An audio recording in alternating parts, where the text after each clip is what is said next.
then this was even worse, and this is where this redlining came from. And Talisha Shine, when we had her in an interview, she educated me about this. But in the mortgages themselves, when you sign that mortgage document, and you sign any mortgage document or terms and conditions, on your phone and that, it's pages and pages of stuff. You just sign the bottom of it. There's a clause in there that said, yes, you're moving to the suburb. You are not allowed to sell your house to an African American. Otherwise, your loan will be taken off you.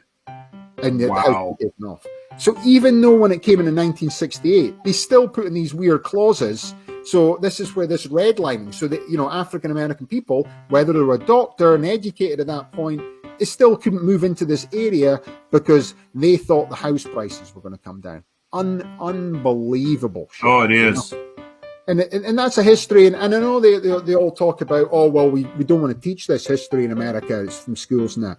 But it's like, to me, it's history. History's history, and we should teach history.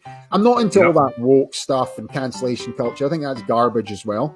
The extremes on either side are garbage, all of it is.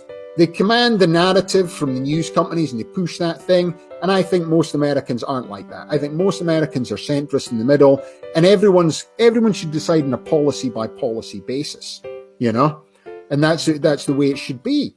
But it's just like, and you're reading this stuff, and then I tell Americans this stuff, and then it's because my dad's a bank manager, and he's 30 years bank manager. I sort of think in a bank manager's way because of my dad and that. I'm reading this stuff, tell that stuff to my dad, he just can't believe it. It's just like, it's unbelievable that that's in there.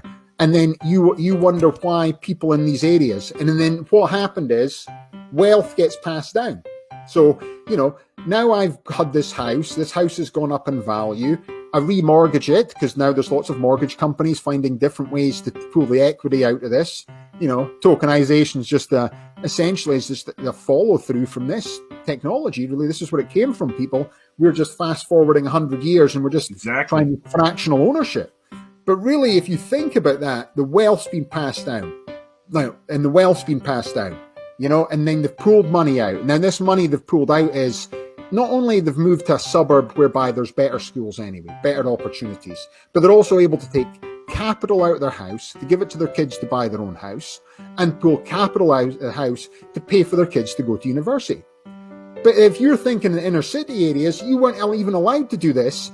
And then in the same way wealth gets passed down, as Talisha explained to me, poverty gets passed down. So you're created, doesn't matter the opportunity, but you're creating an opportunity where there's less opportunities, higher unemployment. There's so much more obstacles ahead of you from where you were born in that place based on 2 mile difference. And to me, that's